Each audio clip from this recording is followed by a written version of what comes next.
Carlotta was only 8 years old when, for the first time, she felt what seemed like hope.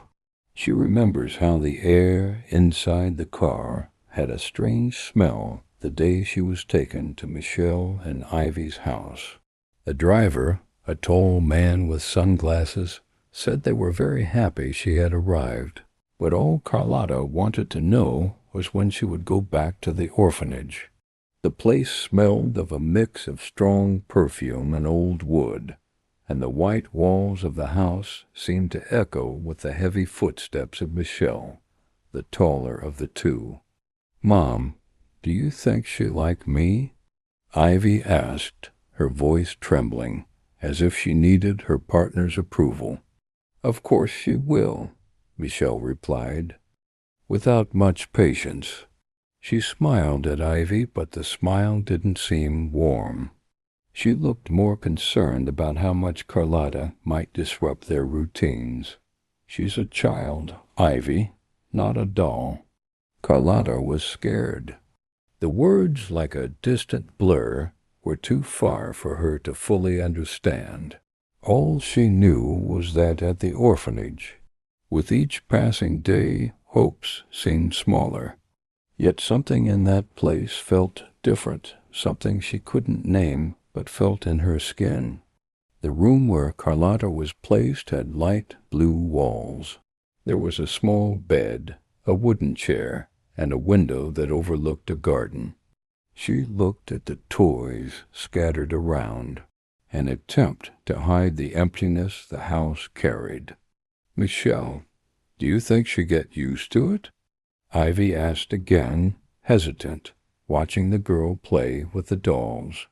Michelle huffed, clearly impatient. "She has to get used to it. Let's get this over with." In the first few days, it seemed like everything was falling into place. Carlotta tried her best to behave, not to cause too much trouble. If she did everything right, maybe they could be happy. But soon she began to realize that her new parents weren't like the other families she saw on television. They didn't have that warm love they showed in soap operas. The house was full of rules. But more than anything, Carlotta quickly learned that, in the end, the most important thing was to please them. One day, Michelle and Ivy had prepared a dish that Carlotta found strange. Mashed potatoes with meat she didn't recognize, but it was there on the table, waiting to be eaten. She couldn't finish it. Her stomach didn't want to accept it. "Aren't you going to eat it all? I warned you." "You have to eat everything," Michelle said, her voice cold and threatening. Carlotta swallowed hard, her eyes fixed on the plate, tears beginning to well up. She didn't know why, but that food disgusted her. She tried to swallow as much as she could, but something inside her told her she couldn't swallow more. "If you don't eat, you'll go to the basement," Ivy said, emotionless, almost as if it were routine. "No, no," Carlotta replied, but her voice faltered. And it was then, for the first time, that she realized the house wasn't the refuge she had imagined. Michelle and Ivy, those two women who had adopted her, seemed more concerned with what she did than with her well-being. Fear was constant. Carlotta knew something was wrong, but with nothing left to lose, she tried to convince herself that maybe, if she did everything right, she could finally be loved. But when Michelle and Ivy locked her in the basement for the first time, the darkness was not just physical. She felt something inside her being broken, piece by piece. In that darkness, Carlotta found herself alone, not knowing what else to do. The worst was yet to come.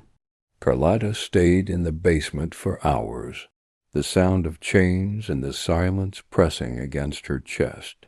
She knew what the chains meant, but she still didn't fully understand. Her feet were cold, and the tears that ran down her face dried quickly. as if her body had become accustomed to the pain. She was alone, locked in a dark place she had never known. The basement was cold, with concrete walls and a single dim light flickering. She tried to convince herself that somehow she was being punished for something she did wrong, maybe for not eating all the food. She didn't quite understand, but she believed that if she were good enough, she could avoid more punishments. Her eyes searched for an escape, but there was none. The voices of Michel and Ivy could be heard from afar, speaking softly, as if they didn't want Carlotta to hear. She tried to pay attention, but the sense of isolation and abandonment made her feel like a stranger, even in that place. Sometimes Michel would knock on the basement door, but never say anything. It was as if Carlotta were an intruder in her own life. The worst part was that despite everything she was going through, she still wanted to believe that Michel and Ivy loved her. They had given her a name, a home, a place in the world. And somehow she still wanted to believe that. Her heart was torn between fear and hope that, with time, they might change. Maybe it was just a difficult phase, but as the days went by, the reality became more painful. Carlotta found herself more and more alone, not knowing where else to turn. When Michel and Ivy appeared, they were cold and distant, treating her like a burden. Sometimes Carlotta thought her only crime was simply existing there, with her worn clothes and dark skin, which seemed to stand out in the perfect environment Michel and Ivy were trying to build. It was on one particularly cold night that the truth knocked on Carlotta's door with unexpected violence. They had prepared the food again, and this time Carlotta tried to eat everything, despite the nauseating feeling. But Michel, with eyes sharp as a blade, quickly noticed she hadn't eaten enough. "I won't repeat myself," she said firmly as she approached the girl. "Eat it all, or you'll regret it." Carlotta, with a dry mouth and empty eyes, tried to protest, but Ivy's hand held her tightly. "We don't have time for this game, Carlotta," she said, her tone as hard as iron. And there, in that lit room, the masks of kindness fell away. Carlotta felt the weight of every word, every gesture, as if it were a burden crushing her chest. Those women who, at first, seemed so welcoming, now treated her like a disposable object. Before she could react, Michel grabbed her by the arm and dragged her to the basement. "You'll stay here until you learn to do things right." Fear overtook Carlotta, but there was something stronger inside her. A kind of silent resistance, a voice that even amidst the pain began to scream that this was not love. She didn't know how yet, but something inside her told her she had to get out of there. Something had to change. She sat on the cold floor, watching the flickering light above her head. The sound of her own heartbeat was the only thing she could hear, and she wondered if it would be possible to escape that place. She didn't know how she would do it, but she felt she couldn't live like that much longer. The basement gradually became the metaphor for her life, dark, empty, and suffocating. But within that emptiness, Carlotta began to nurture a flame, still small, but strong enough to resist. And while Michel and Ivy believed they had broken her spirit, Carlotta began to understand something crucial, something they could never take from her. The true strength was inside her, and she was not willing to let the darkness consume her completely. What would come next? Carlotta didn't know yet, but one thing was certain. She was beginning to find her voice, even if slowly. The silence of the basement grew heavier with each passing day. Carlotta had become accustomed to the dark, the stuffy smell of the place, and the distant sound of Michelle and Ivy's footsteps. They were like shadows, appearing only to test her limits, to force her obedience, to ensure she remained there in the darkness, as a reminder that she was unworthy of anything better. But while Michelle and Ivy thought they were shaping Carlotta, something inside the girl was changing. With each punishment, each cruel word, the strength she didn't even know she had was growing, silently, but ever more firmly. The pain didn't defeat her. She knew she couldn't endure that treatment for long, but at the same time, her body and mind were beginning to adapt. It was a constant struggle between fear and the need to survive. It was in this context that Alice, Ivy's mother, appeared for the first time. A woman with gray hair, her face marked by the wrinkles of time and the loss of a lifetime devoted to her daughter. Alice lived in a simple house on the outskirts of the city, where trees lined a quiet street, a place that seemed distant from the chaos that had become Carlotta's life. She visited her daughters often, but that day, something was different. Ivy greeted her with a forced smile, which Carlotta quickly realized wasn't sincere. Carlotta's grandmother had arrived, and with her, a new chance. Carlotta, locked in the basement at that moment, didn't know it, but a twist of fate was beginning to unfold. Alice sat in Michelle and Ivy's living room, surveying the environment with careful attention. She suspected something was wrong, though she wasn't sure what exactly was happening. Ivy, however, seemed nervous. There was something in her posture, the way she avoided looking at her mother, that told Alice she wasn't at ease. Alice was a smart woman, but also one with little patience when it came to her daughter's behavior. She knew something was wrong. During their conversation, Ivy's words became more and more evasive. "Carlotta is fine," she said. "She has her moments, but she's adjusting. She's learning." However, Alice's concern was sparked when she noticed a small detail. The uncomfortable look on Michelle's face, the tension in Ivy's expression, and the way they spoke about the girl. There was no real joy in their voices. The absence of affection was visible. Alice realized something was wrong. "I want to see the girl," she said calmly, interrupting the conversation. She didn't ask, she ordered. Michelle and Ivy exchanged a quick glance, but didn't resist. They knew Alice was a woman who couldn't be easily deceived, and perhaps, finally, someone would see what was happening. They could no longer hide the truth. Carlotta was in the basement, as usual, isolated and bound, but when she heard the sound of the front door opening and Alice's footsteps approaching, something inside her stirred. She didn't know who this woman was, but she felt that she could be her salvation. Alice descended into the basement, her steps soft but firm.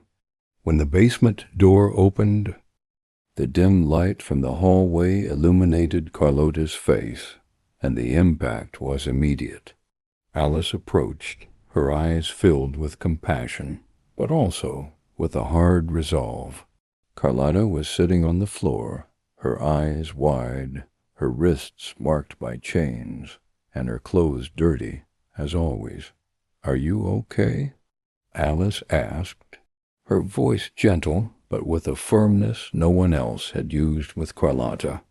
She didn't touch her, didn't embrace her right away, but her gaze was warm, and that was enough to make Carlotta feel something she hadn't felt in a long time. Hope. Carlotta, surprised, stammered, I'm fine." Alice looked at the chains around Carlotta's wrists and the empty expression on the girl's face. There was no ignoring what she saw. She turned to Michelle and Ivy, who were watching from afar, as if trying to hide the truth. "What is going on here?" Alice asked, the tension rising in her voice. Ivy tried to disguise her discomfort, forcing a smile. "Carlotta is adjusting, Mom. We're doing what's necessary." Alice didn't respond immediately. She squatted down in front of Carlotta, gently removing the chains from her wrists. The girl didn't react, but Alice felt the weight of all the suffering she had carried. Carlotta's gaze, empty and hopeless, seemed to reflect all the days of pain she had endured. "You're leaving here," Alice said firmly, looking at Michelle and Ivy. "And if I need to take more drastic action to make sure that happens, I will." Michelle and Ivy were frozen. They knew Alice was a woman who wouldn't hesitate to act if necessary, and at that moment the tension reached its breaking point. Carlotta's grandmother had come to change the course of things. But how far would she be able to fight against her daughter's behavior? Carlotta, who had grown used to loneliness, began to understand that maybe love wasn't what she had thought. It was something deeper, something the chains and shadows couldn't imprison. Alice gently lifted her. "We're leaving here." "Dear, I'll take care of you." As Carlotta stepped out of the basement, a new chapter of her life was beginning. She didn't know what would come next, but one thing was certain.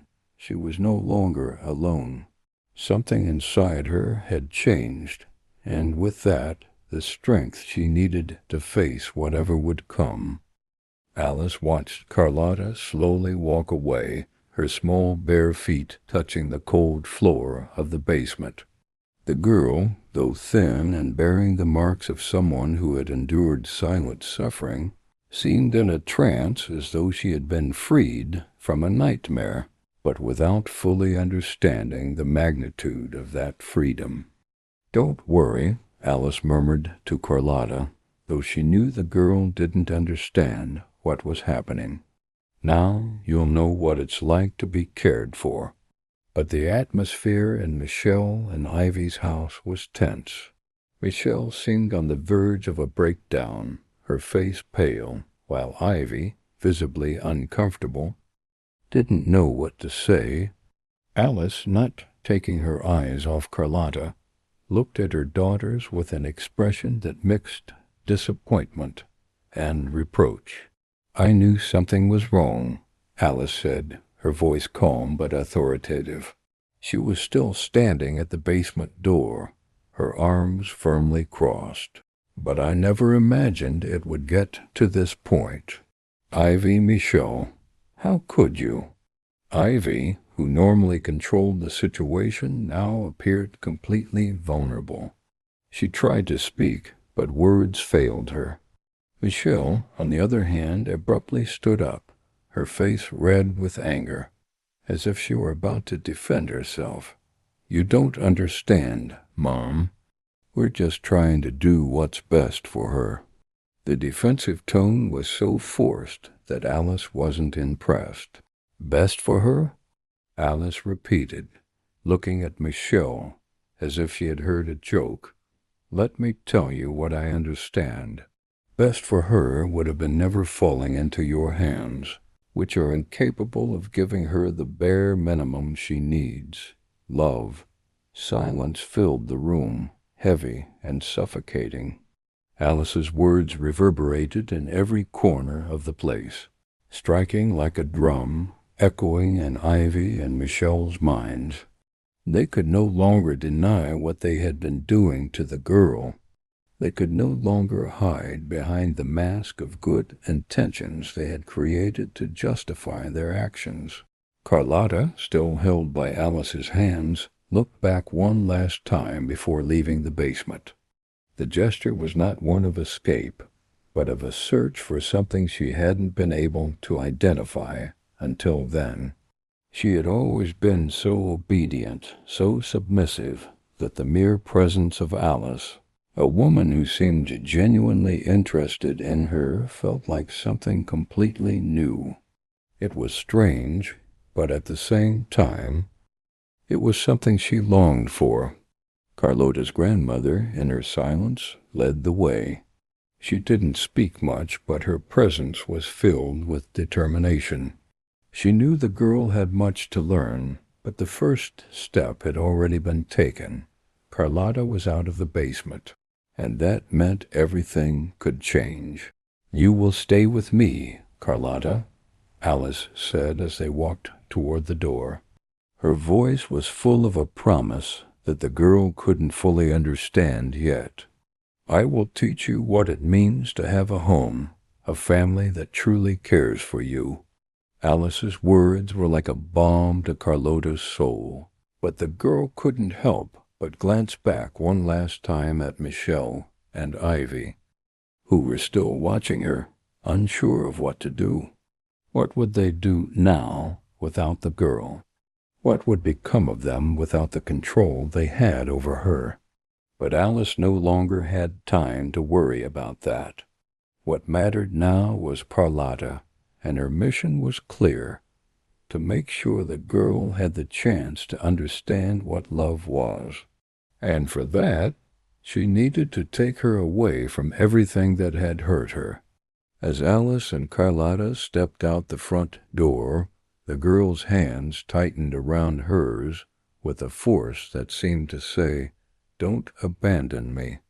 Alice squeezed her hand back, a simple gesture, but one that carried a security Carlota had never known before.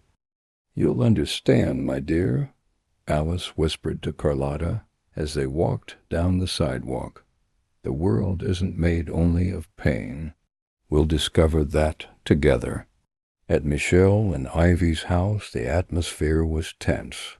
But what no one knew was that Alice's actions that day would be only the beginning of a series of events that would change everyone's life.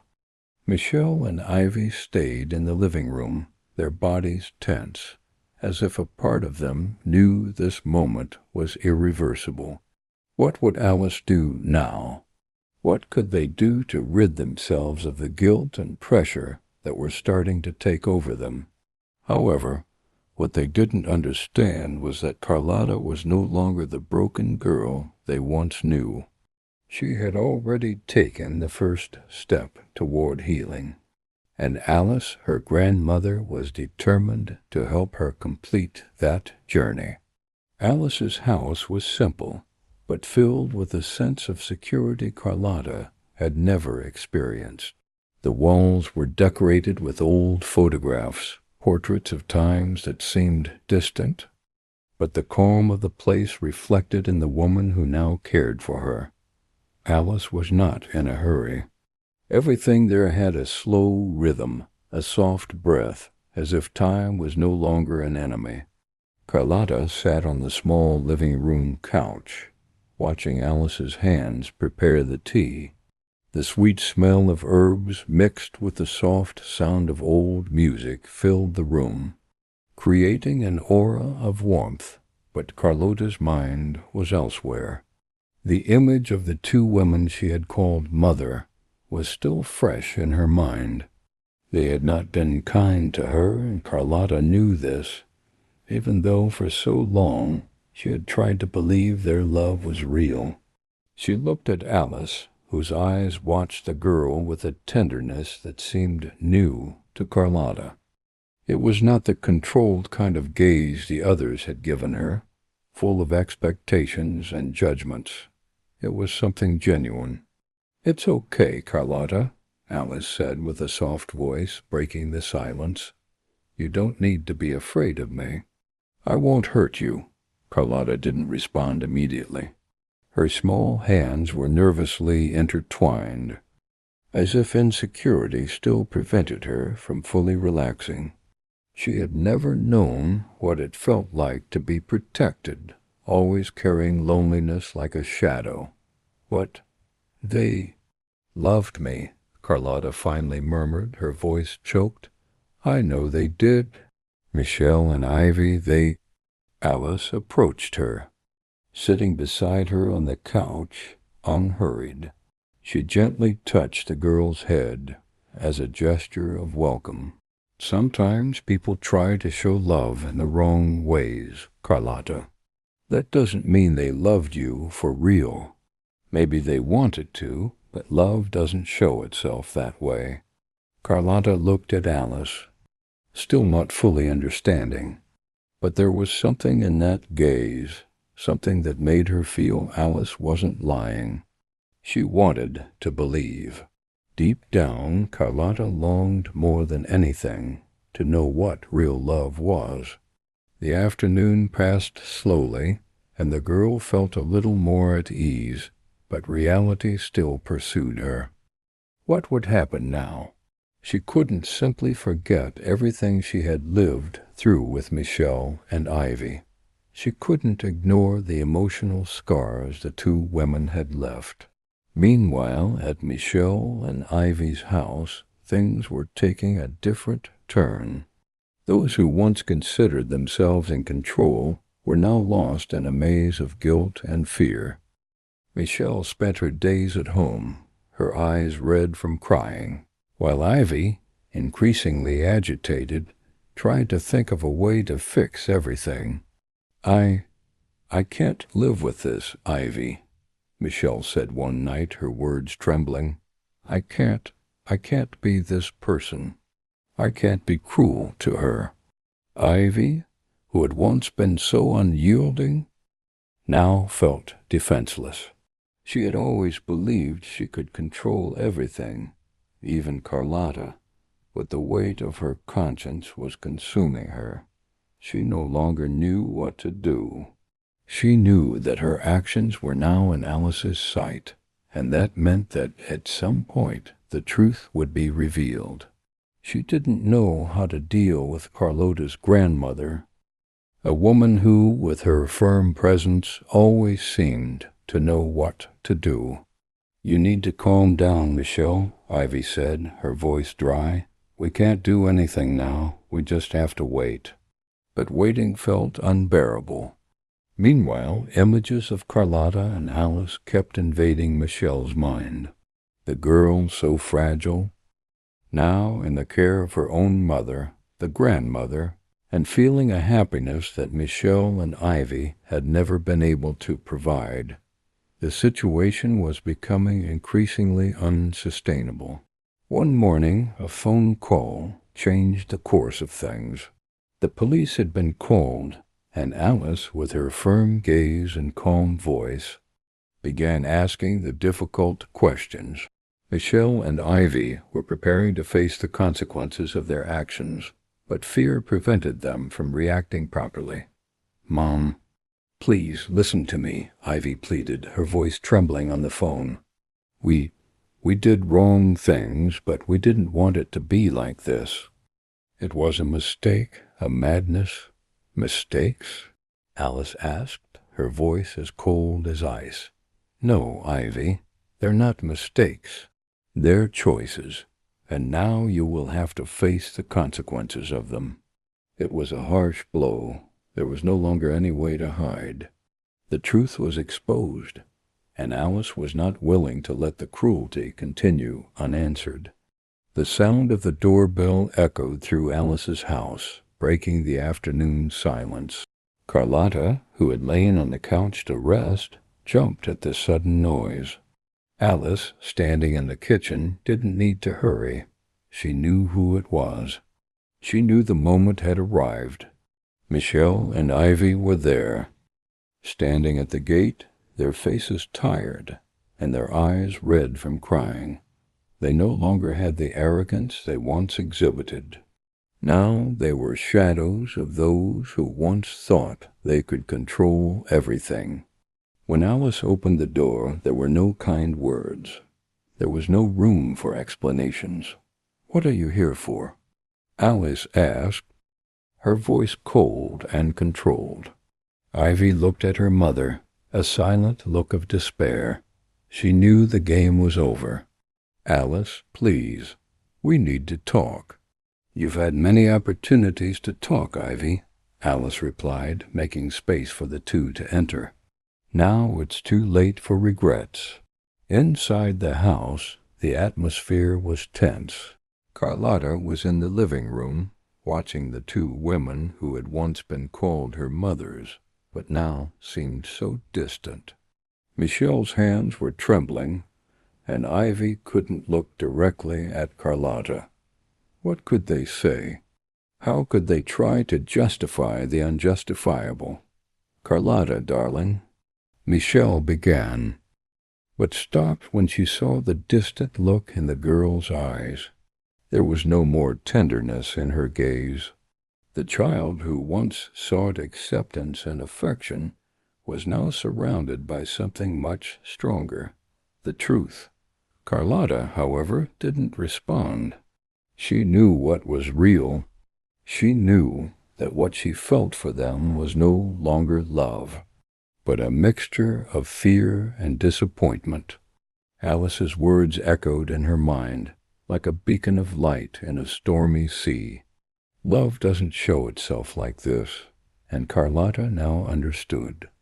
Ivy tried to approach, but Alice stopped her with a quick gesture, signaling for her to stay where she was. "You don't have the right to touch her, but she's my daughter," Ivy shouted, pain reflecting in her voice. "She will always be my daughter," Alice remained firm. "Not the way you treated her. Now you both have to pay for what you've done." The silence hung heavily in the air.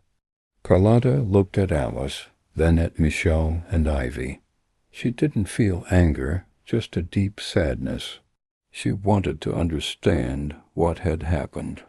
She wanted to understand how those two women, who she had so longed to call mothers, had become the monsters they were now. "Did you know what was happening, Alice?" Michelle asked, trying to remain calm, but the tension in her voice betrayed her anxiety. "Did you know we were doing the best we could?" "The best you could?" Alice repeated with a bitter smile. "You did the worst, and now you'll pay for it." Carlotta felt something stir within her. It was as if an invisible force was pushing her. She stood up from the couch, approached Alice, and with her small hand touched her grandmother's hand. She didn't know exactly what to do, but she wanted to show that she was on Alice's side, no longer with the two women who claimed to be her mothers. "Alice, I was scared," Carlotta spoke, her voice soft but firm. "I wanted to believe they loved me." Alice lowered her gaze to the girl, gently touching her face. "I know, dear, but now you'll learn what real love is, a love that doesn't hurt you." Alice's words echoed in the silence of the house. They were simple, but carried immense weight. Carlotta looked at Michelle and Ivy, who now seemed small, weakened, unsure of what to do or say. They were facing Alice, a woman firm in her knowledge of what was right, and Carlotta, a girl who was finally beginning to understand that true love doesn't come from empty words or broken promises. But what would happen now?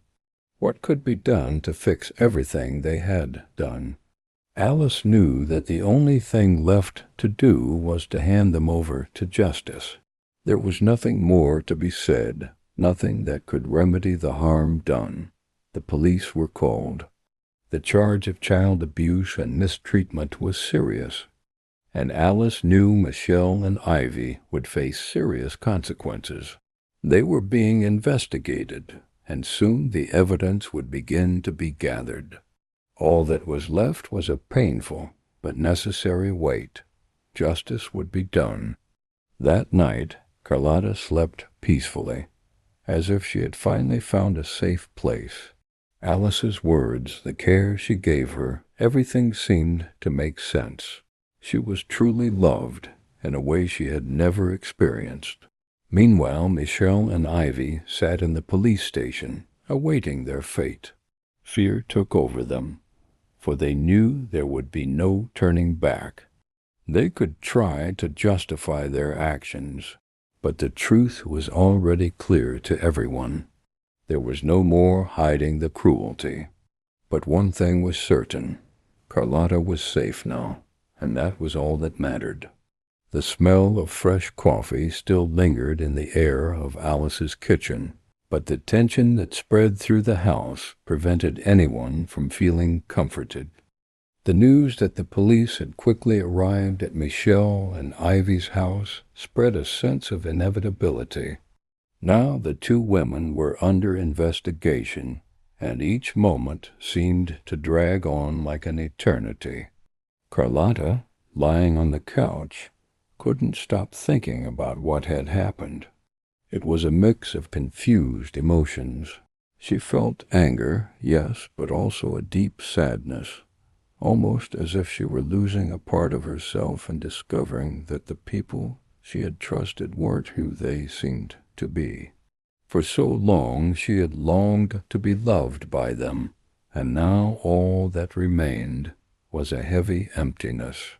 Alice, however, was by her side, doing everything she could to make the girl feel safe.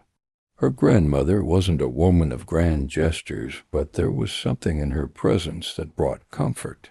She knew Carlotta's recovery wouldn't be easy, but she was determined to help. While Carlotta reflected on everything, Ivy was at the police station, her mind a roller coaster of emotions. The pain of seeing her daughter, the girl she had always imagined she could take care of, now distant and distrustful of her, crushed her.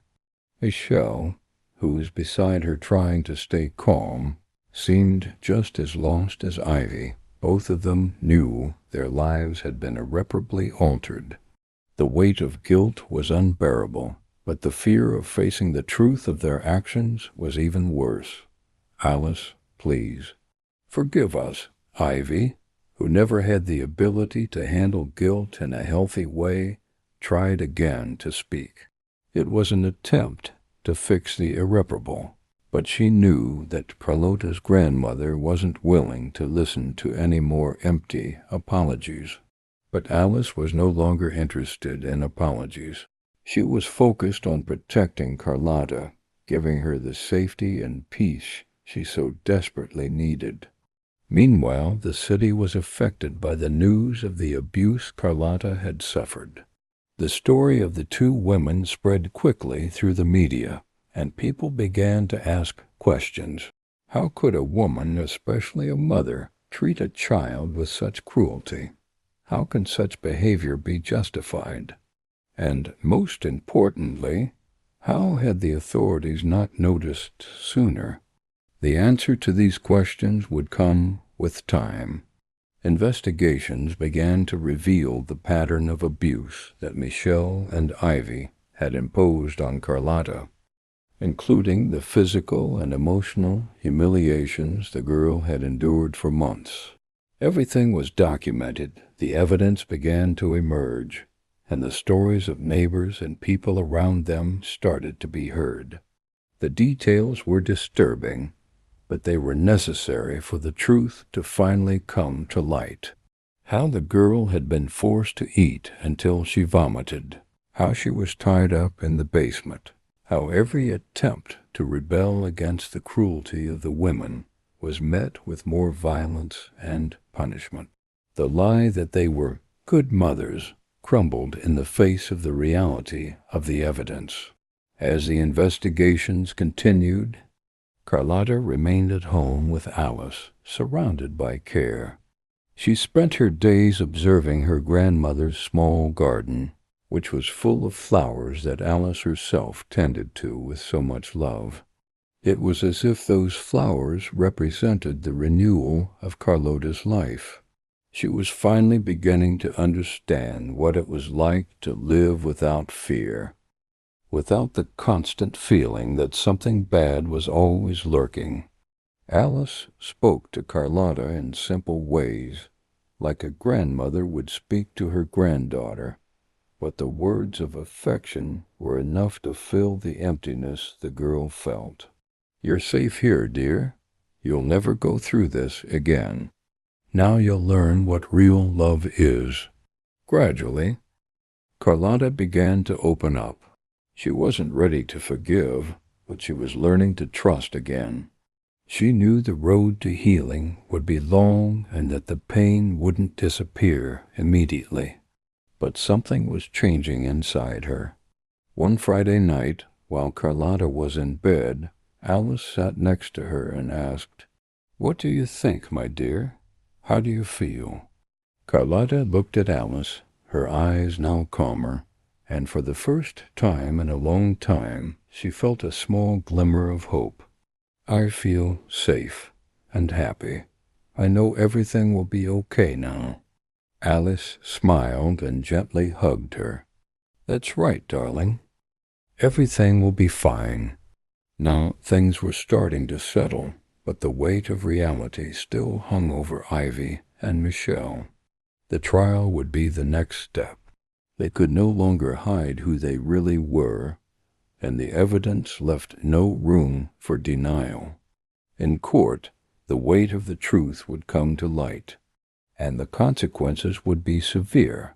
Carlotta had distanced herself from the women who had hurt her, but now she was on a new journey of rebuilding. Her life with Alice, with the love and care she had never had before, was finally beginning to bloom. When Michelle and Ivy were finally brought to trial, Carlotta's story would be told, and perhaps what seemed like a life marked by pain and abandonment could finally transform into a new beginning. The following weeks passed in a whirlwind of comings and goings, legal documents, court sessions, and a public that followed every detail. Michelle and Ivy were now confronted with the true gravity of their actions. Their trial would be a landmark, a turning point in Carlotta's life and in the lives of many others who, in some way, saw themselves reflected in the girl's pain. Meanwhile, at Alice's house, life seemed to slowly return to a rhythm of calm. Carlotta no longer hid so much behind her shyness and fear. She was now coming out of her shell, and Alice watched her with a mix of pride and sadness. She knew the road would be long, but she also knew that this was the place where Carlotta would finally find peace. In court, the crucial moment arrived. Michelle and Ivy were in the front line, confronted with evidence they could not deny. Both were visibly shaken, their faces pale and their hands trembling. They had tried to justify their actions, but nothing they said was convincing in the face of the evidence. The verdict was clear. Both would be held accountable for their crimes. Carlotta was at home, watching everything on TV, with Alice by her side. When the judge announced the sentence, an immense weight seemed to lift off Carlotta's shoulders.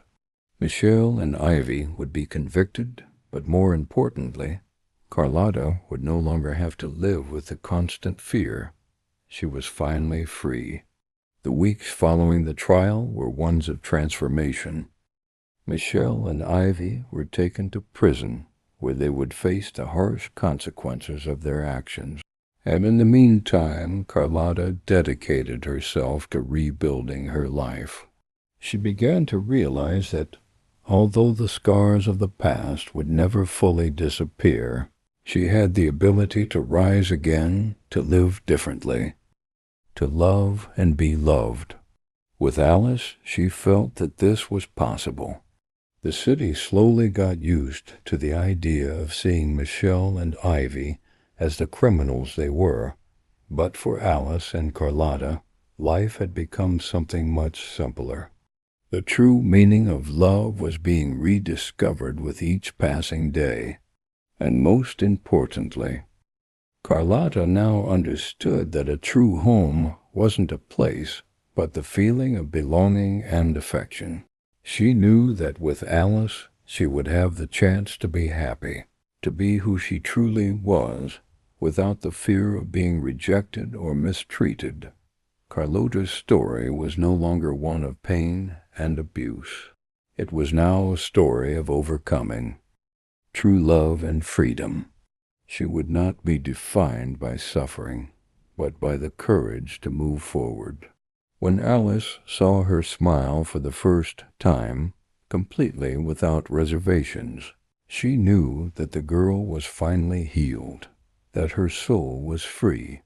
And even with everything that had happened, Alice felt that by adopting Carlotta, she had received more than she could give.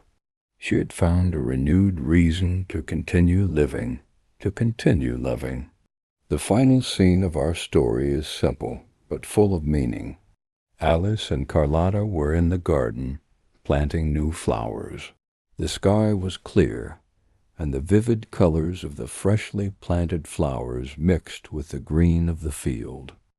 Carlotta, with a genuine smile, looked at her grandmother and said, "I'm happy here, Grandma.